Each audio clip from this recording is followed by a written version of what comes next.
যাবে লঙ্কায় সেই হবে রাবণ। যেই ক্ষমতার মসনদে যাবে কিছুদিন পর আস্তে আস্তে ক্ষমতার স্বাদ পেতে পেতে কিছুদিন পরে সেও একটা নতুন হাসিনায় পরিণত হবে। বাংলাদেশে আবার নতুন করে কোন স্বৈরতন্ত্র মাথা চারা দিয়ে উঠুক, এটা বাংলাদেশের মানুষ চায়?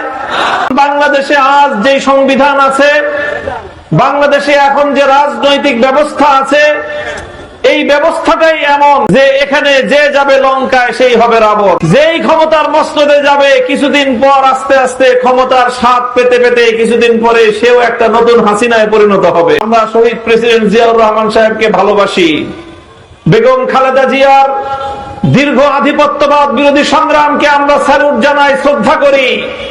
তাই আমরা বিশেষভাবে চাই যেন এই শহীদ জিয়াউর রহমান সাহেবের সন্তান নতুন করে আবার হাসিনা হয়ে না উঠতে পারেন। আর তাই আজকে আমাদের এই লড়াই আমাদের সরকারকে ফ্যাসিবাদের হাত থেকে মুক্ত করার লড়াই।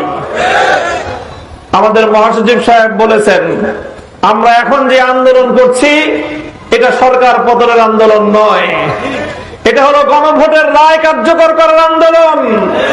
গণভোটের রায় মানে হলো বাংলাদেশের প্রায় 70% মানুষ বিগত 12ই ফেব্রুয়ারি জাতীয় সংসদ নির্বাচনের পাশাপাশি যেই গণভোটের রায় দিয়েছে, ব্যালটে ভোট দিয়েছে, 70% মানুষের গণভোটের রায়কে বাস্তবায়ন করার আন্দোলন। প্রিয় এলাকাবাসী, প্রশ্ন করেছিলাম ফ্যাসিবাদ বন্ধ হয় কিভাবে আর ফ্যাসিবাদ তৈরি হয় কিভাবে? ফ্যাসিবাদ তৈরি হয় বর্তমানে আমাদের সংবিধানে প্রধানমন্ত্রীকে এককভাবে সকল ক্ষমতা তার হাতে কুক্ষিগত করে দিয়েছে। এককভাবে প্রধানমন্ত্রী সব ক্ষমতা ভোগ করতে করতে করতে করতে নিজের অজান্তেই উনি ফ্যাসিবাদী হয়ে ওঠেন। তাই জুলাই সনদ প্রণয়ন হয়েছিল, দীর্ঘ প্রায় 9 মাস 83টা অধিবেশনের মাধ্যমে বাংলাদেশের 33টি রাজনৈতিক দল নিজেদের মধ্যে পারস্পরিক আলোচনা করে ঐতিহাসিক জুলাই সনদ প্রণয়ন করেছে।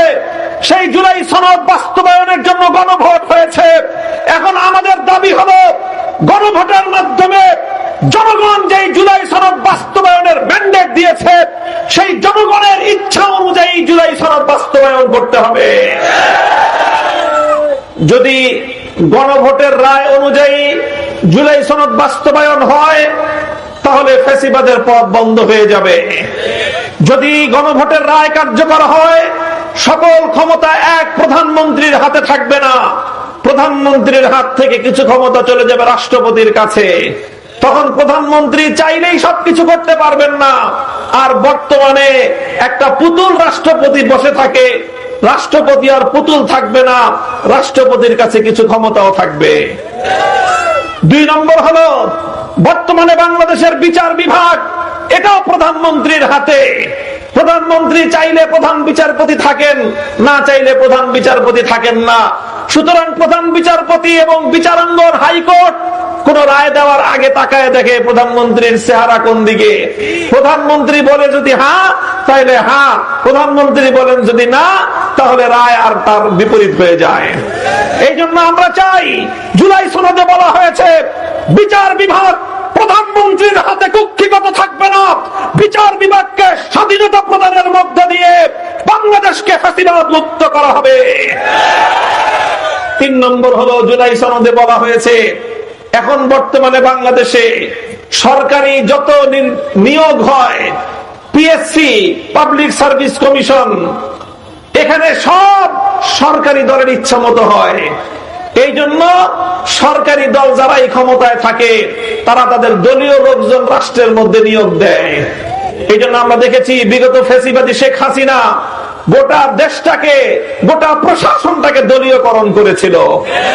আপনারা জুলাই বিপ্লবে দেখেছেন বাংলাদেশের মানুষ, বাংলাদেশের আইন শৃঙ্খলা রক্ষাকারী বাহিনী পুলিশের বিরুদ্ধে কেমন ক্ষিপ্ত ছিল। কথা বলেন ঠিক না বেঠিক? অথচ পুলিশ এটা দেশের জনগণের একটি বন্ধু প্রতিষ্ঠান। পুলিশ জনগণের আইন শৃঙ্খলা রক্ষা করার প্রতিষ্ঠান। কিন্তু বিগত আমলে শেখ হাসিনা পুলিশকে জনগণের বন্ধু রাখে নাই। আওয়ামী লীগ, যুবলীগ, ছাত্রলীগ, হেলমেট লীগের পরে একটা নতুন একটা বাহিনী তৈরি করেছিল, সেটার নাম হলো পুলিশ লীগ। আমরা চাই না আর নতুন করে বাংলাদেশে জাতীয়তাবাদী দল, যুব দল, ছাত্র দলের পরে কোন পুলিশ দল হোক।